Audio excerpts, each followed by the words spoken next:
Welcome back to the Crochet Crowd as well as my friends over at Yarnspirations.com. This is a Canada 150th special tutorial today. Today we're going to work on the Lumberjack Crochet Throw designed by Mid Knits, a Canadian designer right here. So today let's begin to work on this tutorial. But first, let's see this. This video has sound alerts added. When you hear this sound, it will be your signal that the segment is finishing up. Press stop and crochet the instructions and then press play again to continue along in your project. So as mentioned, this is a special design by Mid Knits created for Yarnspirations.com. Really wonderful observation of ideas here, and it is a really thick pattern in order to play with. So when you look at the thickness, it is going to be really quite wonderful, and I really like the concept generally. It does give me a nice homey feeling to it, and I think it's a great homage to the Canada 150th celebration. So today you're going to need a 10mm size N crochet hook, and we're featuring Bernat Softee Chunky yarn today. You can see that the ball counts are a little bit substantial for this, but this is an ultra thick blanket like so, and I think that you'll get a long-term use out of this as well. So within today's project we're going to talk a little bit about what you're looking at, and then we're going to dive right on in. So if you look at the photo, I want you to turn this upside down the other way, and what we're going to be doing is that we're going to be working on the gray area first, and then we're going to do a whack of area of that, and then we're going to transition to white and then into the wine and then back into the white. So when you're looking at it from this perspective, this is how I have it here. So you'll notice that the gray looks a little bit different than this area up here. So there's three in a row that creates a ridge, and then there's one that's sunk down in between. So if you look at this perspective, you can see here's the sunken ones right here, and then once we get to the white section, it turns into a ribbing just like you see, and that carries right up to the top of the project. So within today's project, what happens if you want to change the size? Well, the designer's done a great job with that as well, and the multiples on this are 4 plus 3. So if you'd like to change the design and make it a different size, if you keep them in multiples of 4 plus 3, you'll be successful each and every time. So today I'm going to get you started. We're going to work on the gray area. I'm going to do a small sample with you on camera, and then I'm going to show you how it transitions into the ribbing and etc. And let's talk a little bit about the color transitions as well in the pattern. Let's go to page number 2. You will notice that rows all the way from 1 to 52 ending on row number 2 is going to be gray, and then 53 all the way to 64, which is 12 rows, will be natural white, and then there will be 4 rows of the wine color, and then the last 5 rows will be then the white color. So this is how the colors are breaking down within today's project. You will notice that this project has a right side and a wrong side. You're looking at the right side here. This is the side that is shown in the photograph of the pattern. You can see that the 3 ridges are up, and then there's 1 down. So on the back, because of that, you're gonna have 3 ridges that are down and then the 1 ridge up. This is the wrong side. So if you're displaying this on your sofa, make sure that it's the right side that faces up. So let's begin. Today we're going to create a slip knot using your 10mm size N as in Nancy crochet hook today. So create a slip knot, and this is relatively easy once you get started. So you can either chain 83 that it suggests, or what you can just do is chain in multiples of 4 plus 3. So if you do multiples of 4, you go 4, 8, 12 and etc. And when you're satisfied with it, just add 3 more chains. So I'm going to do a multiple of 4. So 1, 2, 3 and 4. Is it big enough? Yes or no? If not, do it again. So 1, 2, 3 and 4. Big enough? Yes or no? 1, 2, 3 and 4. So once you're satisfied with the width, say you got it to the size that you wanted other than the 83 that it's suggesting, then you're just gonna add 3 more. So 1, 2 and 3. So that is your multiples of 4 plus 3. Let's begin row number 1. We're gonna go 4th chain from the hook, so just count it back. So 1, 2, 3. Get to the 4th one and turn it over and get the back loop only, and I want you to double crochet in the back loop of that one of the 4th one away. So this chain that you just created right here, okay, that is considered one of the double crochets in the future. So all you're just gonna do for row number 1 is that you're going to just double crochet yourself all the way across your chain. So no matter what size your chain is, just double crochet all the way, and I'll see at the end of this chain. So I'm coming all the way to the end, and I just want to go into the very last chain that I have with the double crochet, and then that's done. So we're gonna turn our work and go for row number 2. So row number 2 and 3 are the repeat pattern then for this gray area, and it's slightly different than the other ribbed area. So let's begin. We're going to chain up 2, and it counts as a double crochet, so it counts as the stitch that is existing over top of this one. So that's done. So all we're just gonna do then for the next one is that the next 3 are going to be back post double crochets. So we're just going to wrap the hook, okay, and we're going to come in from behind and just insert through the post and then back out, and then pull through and then pull through 2 and 2. And you're going to do 3 of those in a row. So let's do another one. So you're going to wrap the hook and just see the posts that are here. You're just going to pop it out through the back, and then it comes out through the front and you pop it right back out to the back again, and you just double crochet as normal.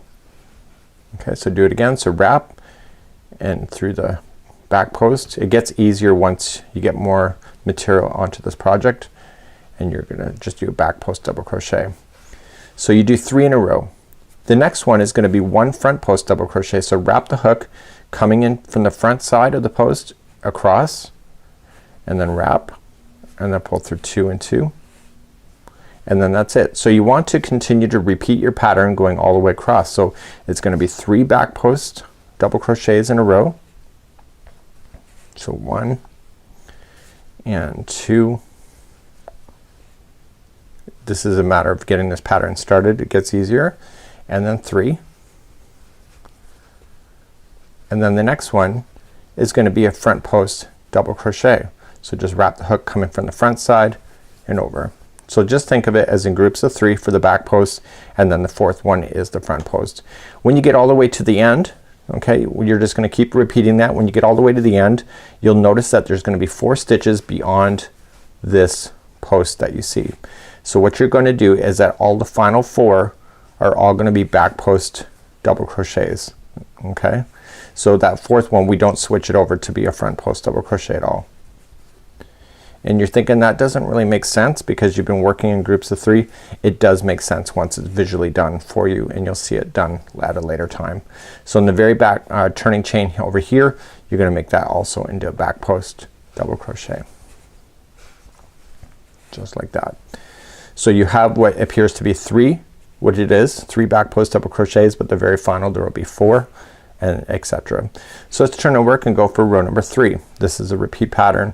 So now you can see this is the good side of the project. Again, you see the raised ridges. There's 3 of them, and then there's an indentation in. So the easy thing about it is that whatever you see raised up, you make it raised again, and whatever sunk back, you keep it in the back. So you chain up 2 for the very first one. That counts as a stitch, okay, and then you just go to the first one, and this is in the front post. See how it's coming towards you, it's not sunk back, so keep that as a front post double crochet again, and you do that one plus all the ones that are sticking out towards you. So you're matching exactly what you see, just like that. Okay, so the 3 in a row were in the front post double crochet. You can see that this one here is in behind, so you're just gonna come and make that continue to be a back post double crochet to keep that behind, and then the next 3 are again in front. So you just front post double crochet those, and you do that all the way across your pattern. You just match exactly what you see, and that's what makes this pattern so easy. There's not a lot of thought to it as far as what you need to do. So the next one, you can see it's in the back, so keep it in the back, do a back post double crochet, and then the next one's in the front. So the last ones here, just remember that the last ones of your entire row will all be the same thing. So there will be 4 front post double crochets in the last one when you get all the way to the edge, just like that. So come to this last one and also make it a front post double crochet. So that's kind of the exception to the rule, is that last one that you have. So therefore you can kind of see it. So this is repeating of row number 3. So this is row number 3. So in order to continue along, you turn your work and you do row number 2 again. So you can see you're on the back side of the project. So chain up 2 counts as that first one, and then you can see that the other 3 are in the back post. They're from the back, so you want to maintain those as back post double crochet. Do you follow the pattern? You're just maintaining what you already can see. So this is repeating of row number 2 of what you've already done below, and so it's just a matter of just following this up. So then the next one's a front post double crochet because you want to maintain that ridge that's in the forward, and then just continue to go to the back and do those as you see. So with this size hook and the thickness of this yarn, you'll notice that the yarn will go really quickly, but the pattern also will generate real quick. So the next one's in the front, you keep it in the front, and etc. The next ones are in the back, and this is the end of the line, so therefore all of them, all 4, will be in the back. Just like that. So make sure you include this turning chain also as part of the back. So then what you want to do is that you want to turn your work and you start row number 3. So you can see it's really maintaining up now. So you're just gonna keep repeating rows 2 and 3 until you get to row number 52, and 52 will be ending on row number 2. Okay, so you have to end on row number 2 in order to get this thing to work out. So we just did row number 2 now, so that's just the way it goes. So what I'm gonna do is that I'm gonna move you up now, and we're gonna do the white area next, and we're gonna transition these 3 now into the rib stitch as we move up. So just do all those rows now, and then meet me back here, and then we'll transition to white together. To transition to white, you just got to finish off your yarn that you have, and then you can use that darning needle later if you want to, and I'll show you how to do that as well later to weave those in. And then we're gonna grab our white yarn, and we're going to start exactly where we left off, and I'm gonna create a slip knot to begin just as extra security, and I'm gonna go in the top of the very first stitch that is here, and I'm going to pull it through, and I'm going to chain a total of 2, 1 and 2. So what we have to just do is that the first one will be a front post double crochet, so just make that happen, and instead of doing all 3 of the same, the next one is going to be a back post double crochet. So come in from the back and back out the other side and make that into a back post double crochet, and then the next one is a front post double crochet, just like that. So you see what happens? So the 2 outsides of the 3 still maintain to be out, and then the one in the middle turn toward the back. So the next one's in the back post, so it's just opposite of each other. So what's in the front in the first stitch is in the back in the next stitch. So carrying along, you're just gonna keep on moving. So this one's in the back, so the next one has to be in the forward. So it's a front post double crochet, and then the next one has to be a back. Okay, the next one's in the front, and the next one's in the back. So you're just gonna do that all the way across for this row. It's really quite an easy row, and then you end up with 4 stitches along the last section here. So what you want to do is that you want to maintain what you already know. So this is going in the forward, this one's going in the back, and the exception of the rules coming up, the next one's in the forward, and so make the final one here also in the forward. So it's a front post double crochet. That's the only exception to that. It'll sink back down and it will make sense in a little bit. So you turn your work, and now you're on the back side. You can see the back side of the project, and you're gonna maintain exactly what you can already see. So you're gonna chain up 2, which counts as a stitch. The first one is in the back post. You can see it's in the back, so make it a back post. Okay, the next one is in the front. You can see that, make that in front. So you're matching exactly what you see, and you keep doing that all the way across, and these will keep these ribs all in line with each other. So it's the same thing as just doing opposite to each other, but you're maintaining what you already can see here in the pattern to create the stabilization of the rib.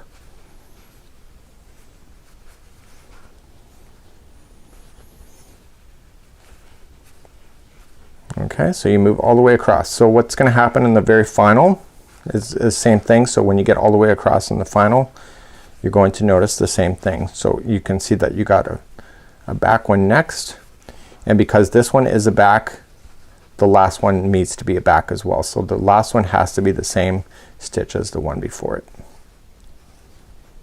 Okay, so then you turn your work. So the white rows, which happens here is that there's gonna be a total of 12 white rows in a row. Let me get you started one more time. So you chain up 2, you see what's in the front, keep that in the front with the front post double crochet. You can see the other one's sunken in behind, so keep it in behind, and you just keep on doing that for a total of 12 rows, and then you're gonna switch off to the wine color, and you're gonna do 4 rows of the wine, and then you're gonna switch back and then do 5 more rows of the white just like you see it. So what I'm gonna do is that at the end of this row I'm gonna show you how to change color, and then we'll move you up to there, and then I will leave the rest of this project for you to do, because really all the stitch work has now basically been covered. So now we're gonna switch over to wine, and I'm just finishing up this white here, and I'm just gonna fasten off.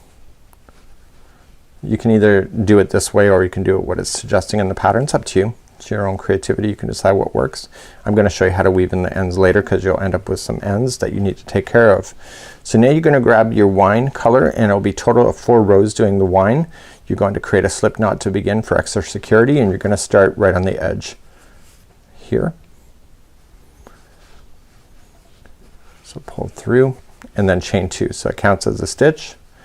And you can see the first one is in behind, so you're gonna maintain that to be behind.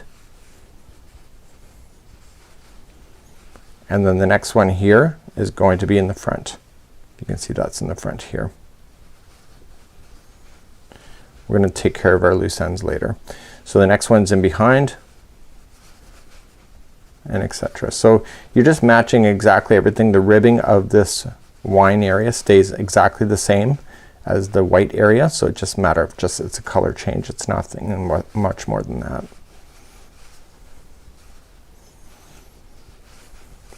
So this is how you create ribbing, and when you create ribbing, especially on hats and anything, it creates the elasticity of the project. It also, you'll notice that it will have a beautiful drape to it whenever you're displaying this as well, and when you're stretching it openly, it will look really quite fabulous as well. So you're just going all the way to the end, just maintaining what you see, and again the last 2 are always the same as each other. So the next one is a back post double crochet. That means that the final one must also be a back post double crochet. So then you turn your work, so that's row 1 of 4.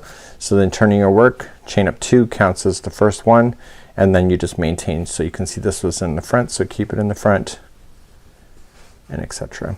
So this is how you do this particular blanket. It's really quite an easy blanket to do, and I think it actually won't take too much time at all.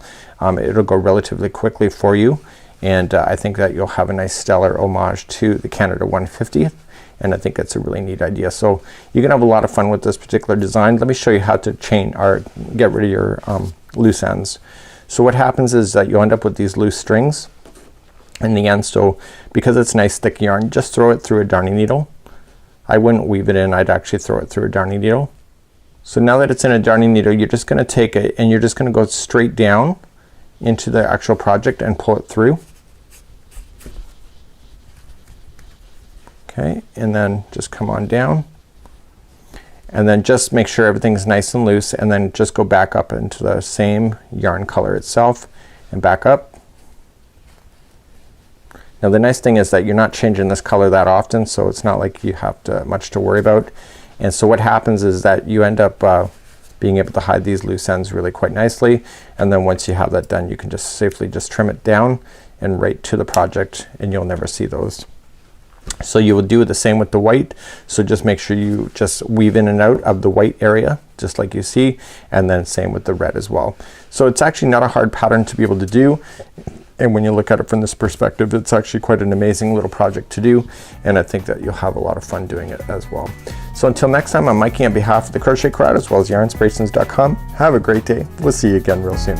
Bye bye.